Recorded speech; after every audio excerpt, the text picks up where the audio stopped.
Star Trek Prodigy, A Dangerous Trade. Chapter 1. Jankum Pog pulled back the cover of the Protostar's transporter console and immediately let out a long groan of dismay.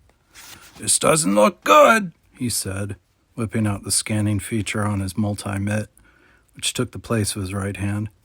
"Jankum Pog will be very upset if he gets turned into a targ when he's transporting." "Jankum, what's wrong?"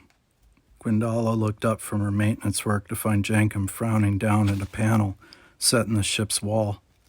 They were in the transporter room, where the ship's computer could send them down to nearby planets or even to another ship on a beam of energy, assuming they were near any planets or other ships, which at the moment they weren't. "One of the phase coils," Jankum's multi-met whirred as he shone a high-powered light on the panel. "It's all worn down." He looked up at Gwen and gave her a toothy grin. "You don't want to see a transporter malfunction." "I'm sure I don't." Gwen set aside her own work and went to stand beside Jankum. While she had some idea of the technology that went into the transporter system on the Protostar, she was no engineer, not the way Jankum was, and to her the phase coils looked the same, as shiny and bright as everything else on the ship. "Are you sure it's worn down?" "Positive!" Jankum attacked one of the coils with his multi-mitt, loosening it up so he could show Gwen the imperfections that he saw. "Look here, smooth as the bottom of a Malveran mud flea." Then he popped the coil back into place and turned to Gwen. "It needs to be replaced." "Replaced?" Gwen's eyes went wide as she considered all their options. "I guess we'll have to power up the replicators then." No can do." Jankum shook his head. "Replicators can't handle these bad boys." He slapped the phase coil, and it rattled around its panel. Gwen felt herself cringe. Should you—" "Jankum Pog knows what's too much." He laughed and smacked it again. "But it will need to be replaced soon. Otherwise, you might wind up with your foot growing out of your head next time we transport you." "Wait, you mean we can't use the transporter at all?" Gwen looked up at the transporter pads in horror.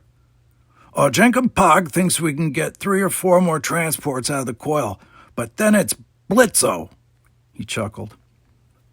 Before Gwen could respond, a familiar face, an equally familiar shock of gray and white hair, popped into the transport room. Dalrell strolled in with a cool air, making a show of examining the space. Gwen resisted the urge to roll her eyes. "I thought you were monitoring our flight trajectory," Gwen said. "I was," Dahl replied, as he plopped down in the transporter station chair. "But then I remembered I needed to check on my favorite engineer." "Well, you've got great timing," Gwen said with a smile, "because Jankum found a problem." Dal's only reaction, however, was to give an easy grin and straighten his spine. He ran a hand through his hair. "The captain's ready to hear it." Jankum immediately began laying out the problem of the transporter phase coil. So we replicate it," Dahl said. "Too late," Gwen said. "I already suggested that." "The replicator can't solve all our problems." Jankum let out a loud, exasperated sigh. "Jankum Pog has spent a lot of time studying this transporter. Look." He popped the phase coil out of place again and held it up to the light.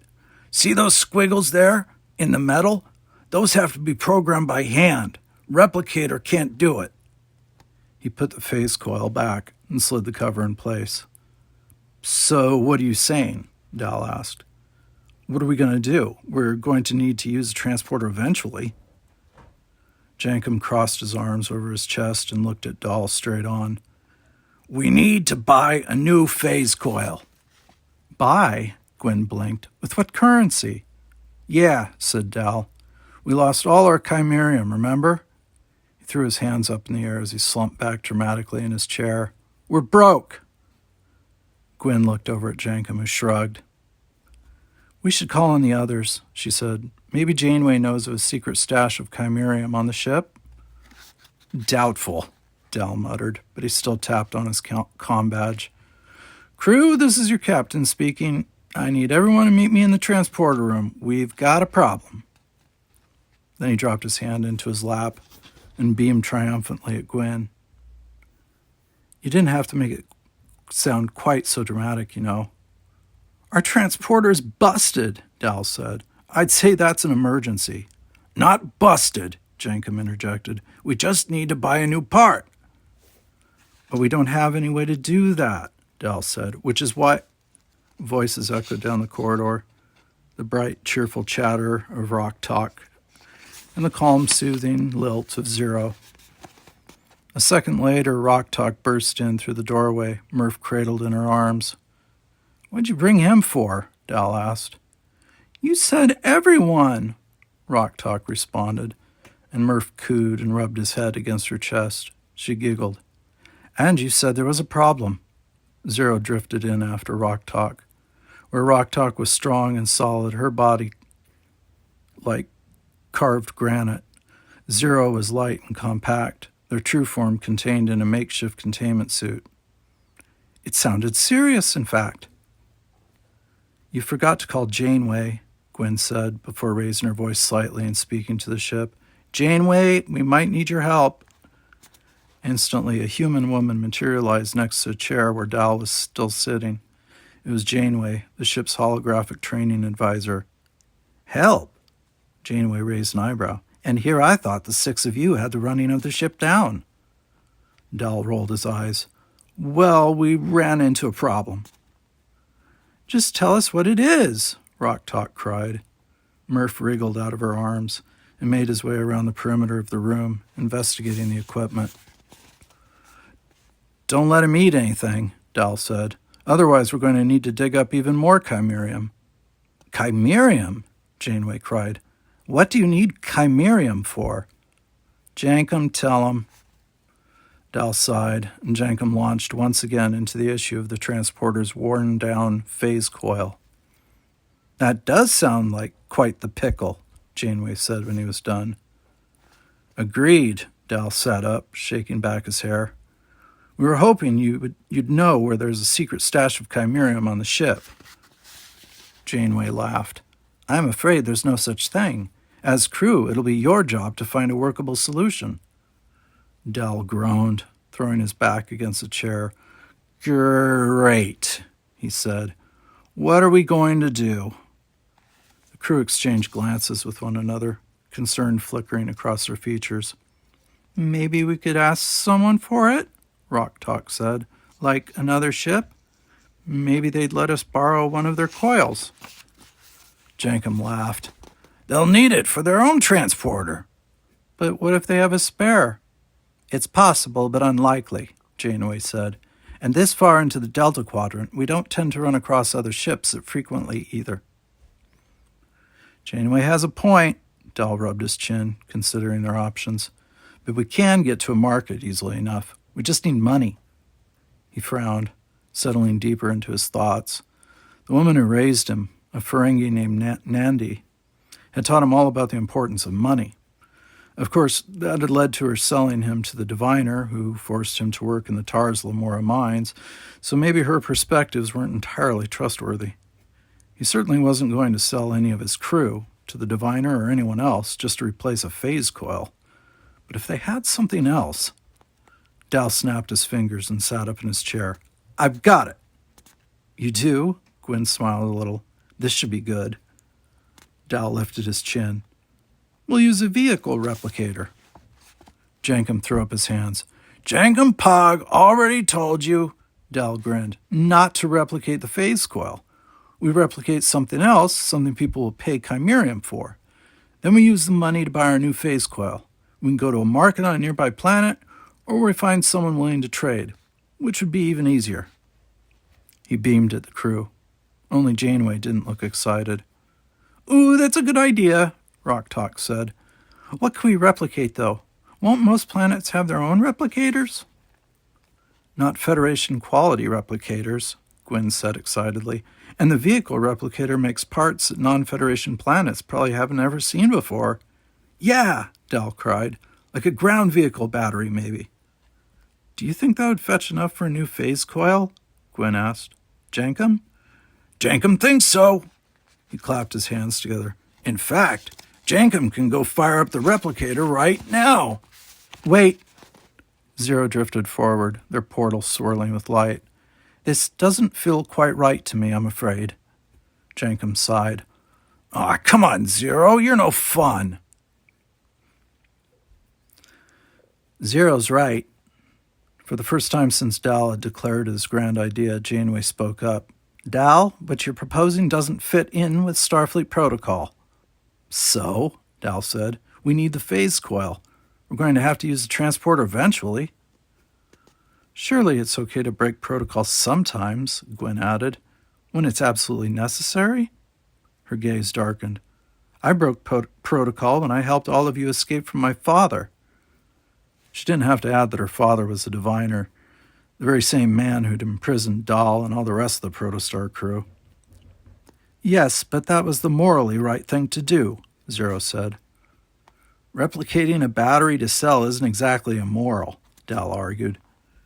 Janeway's frown deepened. Yes, I think this goes beyond a question of protocol, she said. Zero raises a relevant point, that this might not be the most ethical use of Starfleet resources. What's so unethical about it? Dal shrugged. We're not doing anything to hurt anyone. In fact, we're helping someone. We're giving them access to a battery they wouldn't have had otherwise. I suppose you have a point, Zero said. Besides, Dal continued, we're not doing this to make a profit the way the Ferengi do. We'll sell the battery for the exact amount we need to buy a new phase coil. That seems fair to me, Rocktalk said. What do you think, Murph? Murph looked up with a gurgle. He was currently in the middle of swallowing the other transport station chair. Murph only cares if he gets to eat at the market or not, Gwen smiled. Well, I think that decides it then. Dal stood up. Jankum, let's head down to the vehicle replicator. Are you certain? Janeway quirked an eyebrow. As captain, it falls on you to ensure your crew is meeting ethical standards and practices. We all agree, Dal said. Don't we? He turned to the others, who all nodded. Murph burped. The chair was gone. We need it for the ship, Rocktalk said. Remember when Dal used the transporter to give back the crystal that Nandi stole? The crew nodded. It hadn't happened that long ago. Dal's old caretaker Nandi had talked them into taking a remolite from a nearby planet, but the life forms who lived on the planet needed that crystal in order to communicate. Fortunately, Dal had been able to use the Protostar's transporter to beam the remolite back to its rightful owner. Couldn't have done that if the phase coil was busted, Dal grinned. Janeway looked at each member of the crew. If that's what you think is best, she said. She sighed, and a second later a coffee mug materialized in her hand.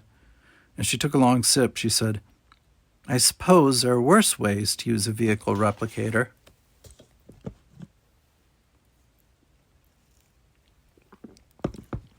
Chapter 2.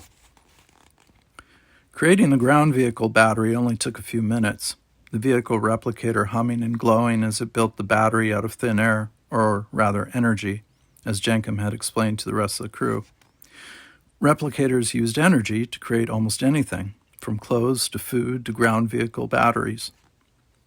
That was the easy part, Dal said. Now we've got to find some place to sell the thing. He and Jankum packed the battery in a simple, nondescript case and carried it to the bridge, where the rest of the crew was crowded around the star map, a massive hologram that showed a cross-section of the charted star systems of the Delta Quadrant. What have you found? Dal asked. Anything standing out to you? Gwen frowned at the star map for a moment. There are a couple of possibilities.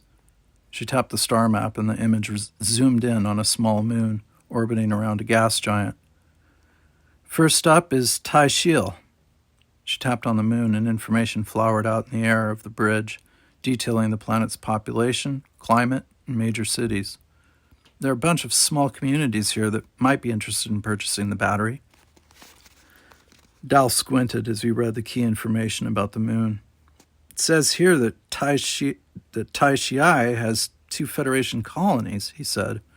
I'm not sure that's the best place to take a replicated Federation vehicle battery. Gwen frowned, light from the hollow illuminating her skin. You might actually have a point there. Yeah, of course I do, Dal grinned. What else have you got? Gwen sighed and tapped her pad, a personal access display device. The hollow swooped around to show another planet, a dusty swirl of green and gold with a few narrow veins of dark blue. Here's Odaro, she said. No Federation ties, but there is a sizable Ferengi and Orion population. Dal chuckled. So lots of people looking to make a deal, then. Gwen nodded, smiling mischievously as she tapped on her pad. Locations on the hologram of Odaro blossomed with pinpoints of light. In fact, there are several markets on the planet, none of them with a particularly stellar reputation. Perfect, Dal said. The last thing we want is people asking too many questions about where we got the battery. At this point, Dal and Gwen's conversation had captured the attention of Zero, who was still wary about the entire enterprise. The crew had already found themselves in some tough situations, and Zero knew better than the others how cruel the sort of people with not particularly stellar reputations could be. What exactly do the ship's records say about the markets on Odaro? Zero asked, drifting closer to the hologram. They lifted their visor to the informational output, reading silently to themselves. It was just like Gwen had said, a high population of Ferengi and Orions, two civilizations that Zero knew were more concerned with profit than safety. It made sense that they'd both have populations stationed far out in the Delta Quadrant, away from the watchful eyes of the Federation. They say that this place is perfect for us, Dal said confidently, crossing his arms over his chest. That they're full of the kind of people who won't ask questions. They also say that there's a high level of criminal activity, Zero cried. Look at those statistics. Armed robbery, murder. We'll be fine, Dal said with a grin. Don't worry. I've run deals in places like Odaro before. Really? Gwen peered up at Dal, an amused expression on her face. And how well did they work out for you? You got me and Nandy almost 50 bars of chimerium, Dal said proudly, sitting back down in the captain's chair, without anybody getting murdered. This should be a breeze. Zero still wasn't entirely convinced. But as they looked around the bridge, they had the sense that none of the others shared their reservations, so they didn't say anything more. Dal spun around in his chair, pointing one finger at the view screen of the ship. It's decided, he exclaimed. Set a course for Odaro. It didn't take long for the protostar to reach Odaro, and when Dal asked Rock Talk to drop the ship out of warp speed, the planet gleamed in the view screen, its greens and golds and blues even more vivid in real life than they were on the map. Dal let out a long whistle. Look at that, he said. Too bad we don't have much time to explore, huh? Gwen glanced over at him. The last few times we went exploring strange planets, she said, things didn't exactly go smoothly. Remember that planet that tried to eat us? Dal waved his hand. Gwen wasn't wrong exactly. The planet had indeed tried to eat them. It had also made them hallucinate, and it almost destroyed the protostar. But still, that didn't make the idea of going down to the surface of Odaro and seeing what those swirls of color looked like up close any less appealing. Jankum, Dal called. Do you have the battery? Jankum responded by lifting the case where he and Dal had placed the battery. Perfect. How are you planning to get down to the surface? Zero asked. They were drifting near the ship's controls, having helped Rock Talk navigate the protostar to Odaro. Jankum said we only have a handful of uses left in the transporter. That limits how many of us we can send down. Good point. Dal leaned forward. He'd been so caught up in getting down to the market and getting his crew the phase coil they needed that one logistical detail had slipped his mind. Jankum, what do you say? Should we risk it? No way, no how. Jankum shook his head. Better to save the uses we do have. Yeah, I was thinking the same thing. Dal nodded at Zero. Let's land the protostar on the surface. Zero turned around in their spot and fixed their glowing, multicolored gaze on Dal. Are you sure? We've already seen how desirable the protostar is to those with less scrupulous morals. You think someone down there would want to steal the ship? Dal asked.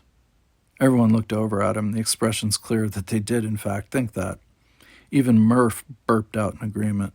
Okay, that's fair, Dal said. Not going to argue at all. Who wants to stay behind and keep an eye on things? Zero? Zero made a soft, disapproving noise. I don't think that would be the best idea, they said softly. I don't know if I can fully protect the ship.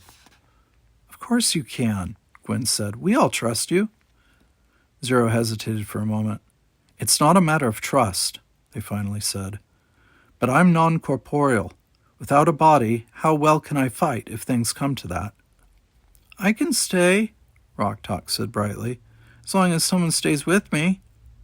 Murph slid over to her and looked over at Dal, his eyes hopeful, but Dal shook his head.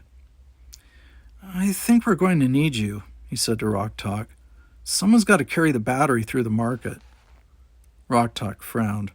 Can't Jankum do that? Yeah, but you... Dal jumped up from his chair and strode across the bridge in a few easy steps, so he was standing beside her. He tilted his gaze up until they were looking at each other in the eye. You'd be even more intimidating than Jankum. Hey, Jankum said. Jankum Pog is plenty intimidating. To prove his point, he stomped around the bridge, punching the air. His demonstration was brought to a quick end, though, when the case containing the battery swung up and hit him on the side of the head. Yeah, Dal said slowly. I think Rocktalk will be better. What do you say? Designated battery holder? He nudged her, and Rocktalk let out a defeated sigh. You still haven't decided who's staying behind. Gwen stepped up to Dal and Rocktalk, her arms crossed. If Zero goes down, that leaves just me and Jankum to stay behind. And you'll need Jankum. She smiled. He's the one who knows what part we have to get. Exactly, Jankum added. So you'll stay? Dal asked. That wasn't what I was offering, Gwen sighed. Zero, are you sure you don't feel comfortable staying behind? I'm sorry, Zero said, but you're the much stronger fighter. Zero has a point, Dal said. And, Gwen, you're the only one of us who really has a weapon. Gwen sighed, her hand going to the heirloom bracelet she wore on her wrist.